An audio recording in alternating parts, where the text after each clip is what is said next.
How good is Snitch scanner farming for the Damaging Wasps Trials event? This challenge has always been interesting since the release of the game. It's one of the few challenges in the game where you can cheese it to maximize your score. Early on, Snitch scanners didn't give you 2 wasps, they gave you 1 wasp and a hornet, and after that change was made, it allowed this method to really take over this specific trial. But how good is it? How effective is it? How reliable is it in comparison to doing just a straight up normal 40-minute locked gate run? I tried out both simply to see what the difference in score overall was. And what I really wanted to know is what is the maximum value that you can get out of the Snitch scanners. It seems on the surface, at least on paper, that you can make a ton of points very quickly by organizing your Snitch scanners with some wolf packs. Specifically, when you look at the equipment itself, since wolf packs will break apart into 12 unique projectiles that will eliminate a wasp with a single one of those, it means 1 wolf pack can cover 6 total Snitch scanners if they're all spawned in at the same time. This, on the surface, seems like the fastest, most effective way possible to make a ton of points, but I was surprised to find out that there are some issues with this process that makes it actually a lot more challenging to use this method in a min-max format. So let's start with some quick math. 1 wolf pack will cover 6 total scanners because 6 scanners breaks apart into 12 wasps. The biggest bag that I know of, at least that I have, is the MK3 Cautious, which gives you 24 slots to use, plus additional safe pockets and quick use you can store things in. The trick here is balancing how many Snitch scanners versus how many wolf packs versus how much ammo you have for the weapons you bring. And like I said, my goal here is to get the maximum points possible, so the amount of ammo that I brought was significantly small. I only brought a single stack of medium ammo for a renegade I had with me, and then I brought a Berletta as my secondary because all of the wasps would give me light ammo that I could use that way. Outside of that, I had basic healing items, and then the rest were wolf packs. I did this during an electromagnetic storm, which wasn't necessarily ideal, but it was the only 2x event that was active when I got all my scanners farmed in. I've always used the fuel depot for this. There's a great building that I like to use that's small, has 2 different entrances on different sides that you can rotate through as the wasps get called in. At first, the method seemed like it was going to be a powerhouse way to go. All Snitch scanners called in wasps, and my wolf pack took out majority of them. I had to clean up just a couple of them, and that's because I threw my wolf pack a little too soon. The last set of wasps had not spawned in yet. The total time it took me to do this from the first scanner that was thrown to when all the enemies were eliminated was just about 40 seconds or so, which is close to as ideal as it's gonna get, with the exception of having that wolf pack take out all of the wasps. This equated to 5,060 points for me in this challenge, so 5,000 points every 40 seconds seems like an impossibly great strategy to use for this challenge. What I found over time though is the more scanners I started to throw, the more often they would fail. And when scanners fail, it just means that you throw them and they don't activate and wasps don't come in. And when that happens, because of how my bag was organized where 1 wolf pack was intended to cover 6 total scanners, using it when there was only 3 scanners that called in was a waste of that wolf pack. So I ended up having to use my weapons to take out a lot of the wasps when those scanners failed, and that ended up taking a lot more time away from me. During my second attempt, I only ended up making about 1,800 points, and most of that loss is due to the scanners not calling in. There was a second raider nearby taking up some of the score, but it wouldn't have been that much from how they were taking out the wasps. From here, every single time that I tried to do the same method, I would find that the scanners would fail more often than not, and there was no rhyme or reason as to why they failed. I tried a bunch of things to make it a more fluid process, from looting all the wasps to moving to a different location where there was no wasp bodies, to even throwing the Snitch scanners in completely different directions. No matter what way I tried, after the first couple attempts, more Snitch scanners would fail throughout each and every attempt. And this slowed me down incredibly. It was no longer 5,000 points every 40 seconds, it was 4,000 points every couple of minutes. And what should have taken me half of the round ended up taking me the full game to only take away about 38,000 points. Now, don't get me wrong, that is still a great amount of points for the time that I spent. In general, overall, the method is decent for stacking up points, but it isn't necessarily as good as it seems on paper. Farming these Snitch scanners actually wasn't as bad as I thought it would be. I was expecting it was going to be an entire night process to get the amount of scanners I needed for this challenge, but it only ended up taking me about an hour and a half to 2 hours once I figured out the maps that worked best for this. Buried City was not great for this. I tried during a night raid and snitches were far and few between, and I ended up leaving early because they just weren't spawning in. From there, I tried Blue Gate during a day raid, and it was okay overall, but there were some extraction campers, aka the Rocketeers, that really made it difficult to get some of the snitches aggroed over without bringing in a lot of that extra hostile action. I found a lot more success during a night raid on Spaceport. Being on top of the arrivals building near where the bunker is was actually a really great farming place. There's 3 snitch spawn locations right around there that you can aggro over to you, and you can clean up the snitches really easy. I was also using a really simple method of taking out the snitches. I was using seeker grenades, which will in most cases one-shot a snitch once it gets close enough to you. So I was just using a single shot from a weapon to aggro the snitch, and then would use a seeker grenade to take them out completely. It actually expedited the process and made this a really easy method overall.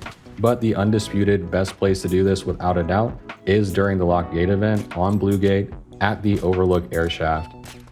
Once you get past the initial 10 minutes of the game, the amount of snitches that spawn in is pretty phenomenal. And if nobody's challenging you for them, you can farm up snitches really quick.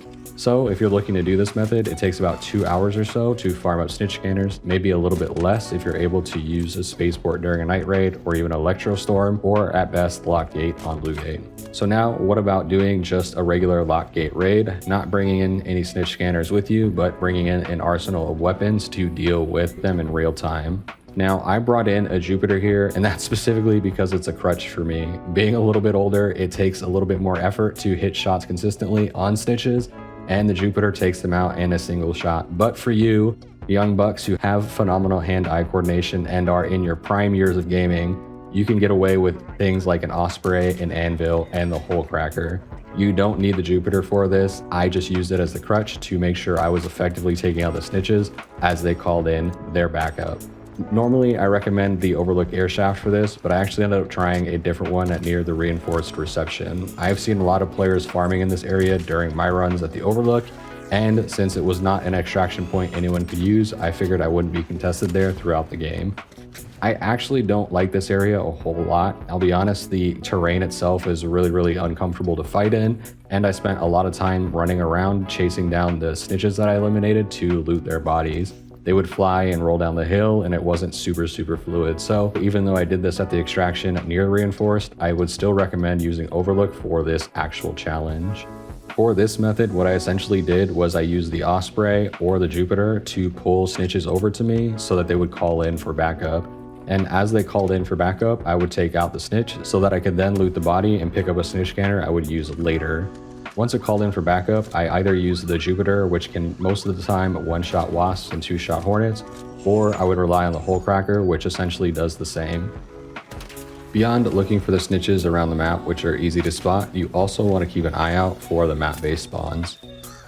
The map-based spawns will be smoke trails that come in 2s or 3s, never a solo smoke trail. Solo smoke trails are usually for snitches, and you'll only see the wasps spawn in at least duos, if not trios.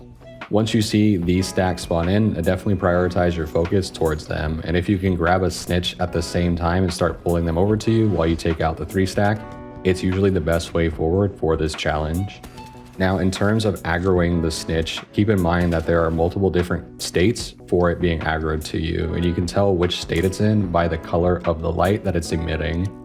It can range from a bright white light, which means it's not aggroed on anything and it's just searching the area randomly, to a yellow light, meaning it's been aggroed, or at the very least, it's taking a look for what it perceives to be danger. It will get a little bit more warm towards the orange color once it's starting to move towards where it thinks the enemy is or where it thinks the aggro is coming from. And then once it's red, it usually means it's locked on to where you are and is headed to your direction. Now, depending on how far away you aggro the snitch from, that color state might not matter a whole lot. It can go from red to white if you don't continue to engage with it, as it no longer perceives you as a threat. So you need to make sure you're still taking shots at the snitch until it gets close enough to you that it has line of sight and it can actually engage on you that way. Depending on which weapon you're using to aggro the snitch from range, you want to make sure that you're not hitting too many shots and or hitting enough shots that it comes in already low on health. But be careful with doing this, because if you clip one of the wings from a distance away, it takes the snitch considerably longer to recover from that and get over to you. So you end up shooting yourself in the foot just a bit if you clip one of those wings accidentally. Once the snitch is overhead, it will begin to circle you and it will be in that bright red light. And then once you hear it start to sound an alarm, you'll also notice an orange beam shoot up from its head towards the sky. The alarm that it sounds has 3 different chimes, and then it goes into the chime that will actually bring in the reinforcements. And it's at that last chime that you need to make sure you eliminate the snitch. As it begins to fly away and it becomes increasingly harder to actually take it out, the higher and higher it gets into the sky. It's not impossible, but it becomes much more challenging. So learning to get that timing down is critical for being successful in this challenge. Now, as you're taking out the hornets and you're taking out the wasps that come from the snitch and then looting the snitch body afterwards, I recommend holding onto the snitch scanners until later in the game. Just to stack up as many as you can as the game progresses, and then once you have a drought later on, you can throw the snitch scanners and start to rack up points that way. Just make sure you're paying attention to the timer of the game and you don't wait too long to start that process, because if you have too many and not enough time, well, then you're gonna kind of shoot yourself in the foot there too. Now, when the snitch does start to fly away, you have a small window of time where you have to take it out completely. You can't clip a wing at this point. Sometimes you can, like I won't lie to you, sometimes I clip the wing and it ends up causing it to fall to the ground, but most of the time, if you clip a wing, it just continues to fly into the sky and you lose that snitch completely. So make sure you are aiming for that middle body and taking it out. If you're using something like an osprey, it will take 4 shots or so. Like sometimes it takes 3, sometimes it takes 5, so somewhere in that 4 shot range. And you can tell the snitch is starting to take damage based on how it starts to smoke, and sometimes it'll even be on fire. So once you see it being in that smoke or on fire state, be careful with how many more shots you take, because you will take it out at that point.